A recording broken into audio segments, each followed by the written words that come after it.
Evangelio de hoy, sábado 18 de febrero del 2023. Primera lectura. Lectura de la carta a los Hebreos, capítulo 11, versículos del 1 al 7. En el nombre del Padre, del Hijo y del Espíritu Santo. Amén.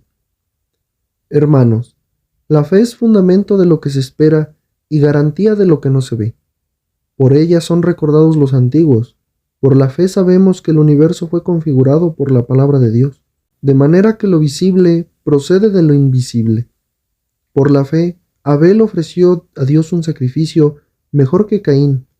Por ella, Dios mismo, al recibir sus dones, lo acreditó como justo. Por ella sigue hablando después de muerto. Por la fe fue arrebatado Enoc, sin pasar por la muerte. No lo encontraron porque Dios lo había arrebatado en efecto. Antes de ser arrebatado, se le acreditó que había complacido a Dios, y sin fe es imposible complacerlo, pues el que se acerca a Dios debe creer que existe y que recompensa a quienes lo buscan. Por la fe, advertido Noé de lo que aún no se veía, tomó precauciones y construyó un arca para salvar a su familia. Por ella condenó al mundo y heredó la justicia que viene de la fe. Palabra de Dios. Te alabamos, Señor. Salmo responsorial. Bendiciré tu nombre, Señor, por siempre. Día tras día te bendeciré y alabaré tu nombre por siempre jamás. Grande es el Señor, merece toda alabanza, es incalculable su grandeza. Bendeciré tu nombre, Señor, por siempre. Una generación pondera tus obras a la otra y le cuenta tus hazañas. Alaban ellos la gloria de tu majestad, y yo repito tus maravillas. Bendeciré tu nombre, Señor, por siempre. Que todas tus criaturas te den gracias, Señor. Que te bendigan tus fieles, que proclamen la gloria de tu reinado, que hablen de tus hazañas. Bendeciré tu nombre, Señor, por siempre. Lectura del Santo Evangelio según San Marcos, capítulo 9, versículos del 2 al 13. Gloria a ti, Señor.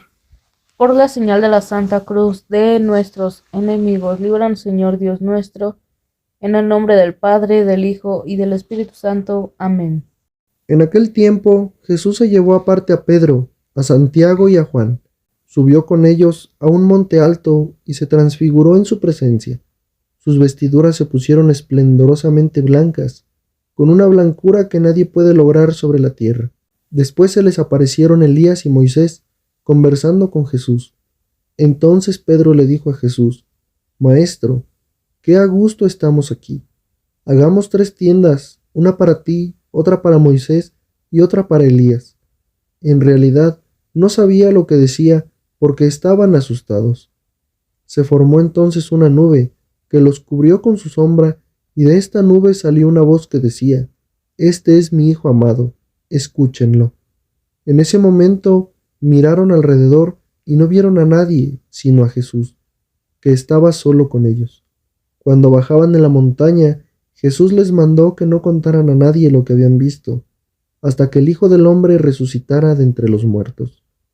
Ellos guardaron esto en secreto, pero discutían entre sí qué querría decir eso de resucitar entre los muertos. Le preguntaron a Jesús: ¿Por qué dicen los escribas que primero tiene que venir Elías? Él les contestó: Si fuera cierto que Elías tiene que venir primero y tiene que poner todo en orden, entonces, ¿cómo es que está escrito que el Hijo del Hombre tiene que padecer y ser despreciado? Por lo demás, yo les aseguro que Elías ha venido ya, y lo trataron a su antojo, como estaba escrito de él. Palabra del Señor. Gloria a ti, Señor Jesús. En el Evangelio, Dios mismo les habla a los apóstoles, diciéndoles de esta manera: Este es mi Hijo amado, escúchenlo. El Evangelio nos relata que Jesús y algunos de sus apóstoles subieron al monte, y en lo alto se transfiguró esplendorosamente. Transfigurado significa que Jesús se convirtió, por mencionarlo así, en ese ser divino, mostró su lado divino, no su lado humano, ya que vino a vivir aquí siendo Dios, se vino a vivir como humano, como hombre. En ese momento, dice el Evangelio, que se transfigura y sus vestiduras eran extremadamente blancas, una blancura que nadie puede lograr sobre la tierra, más blancas que la nieve. Y en ese momento aparecieron Elías y Moisés conversando con Jesús. Pedro, al ver esto, le dice a Jesús que hay que hacer unas tiendas, una para cada uno de ellos. Y en ese momento es que baja la nube y los cubre con su sombra. Y de esa nube salió una voz que decía: este es mi Hijo amado, escúchenlo. Y de esa manera Jesús, cuando van bajando por la montaña, les ordena que no hablen de nada de lo que vieron hasta que Él haya resucitado. Ante esto los apóstoles se preguntan qué es eso de resucitar de entre los muertos. Y aquí viene lo grande del Evangelio. Le preguntan a Jesús: ¿por qué dicen los escribas que primero tiene que venir Elías? Recordemos en el Evangelio que Juan el Bautista estuvo hablando sobre aquel que es más grande que él, que iba a venir después de él y que él no era digno de desatarle las sandalias. Ahí, en ese momento, Jesús les contesta a sus discípulos: si fuera cierto que Elías tiene que venir primero y poner todo en orden como está escrito, entonces ¿por qué es que el Hijo del Hombre tiene que padecer mucho y ser despreciado? De esa manera, Jesús les está aclarando a los apóstoles que ya vino Elías, el cual fue Juan, vino a preparar terreno para que llegara Dios mismo. Jesús les aclara: yo les aseguro que Elías ha venido ya, y lo trataron a su antojo como estaba escrito de él. De la misma forma, Elías vino a través de Juan, o es lo que sabemos al interpretar esos pasajes, esas enseñanzas que nos dejó Dios mismo a través del Evangelio, a través de la palabra de Dios que está en la Biblia. Elías viene a través de Juan a prepararle el terreno al Señor, a hablar de Él y a bautizar para que se conviertan y renazca la gente del agua. Y entonces Jesús viene a llegar a concluir ese trabajo, a dar un bautismo nuevo, una renovación nueva, no desde el agua solamente, sino desde el Espíritu, desde la vida. Hay que cambiar nuestra vida para tratar de honrar lo que Dios quiere que hagamos. Cada quien estuvo hecho y está hecho para algo.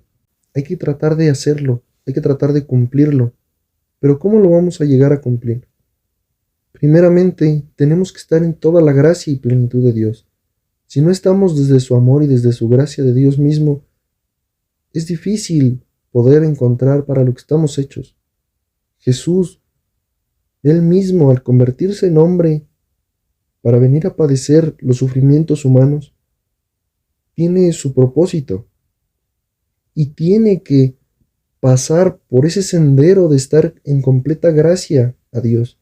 Tiene que pasar por ser tentado por el maligno enemigo en infinidad de ocasiones.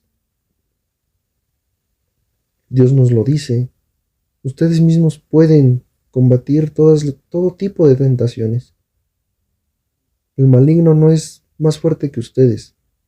Solo hay que tener esa voluntad y esas ganas de estar con Dios. En el nombre del Padre, del Hijo y del Espíritu Santo. Amén.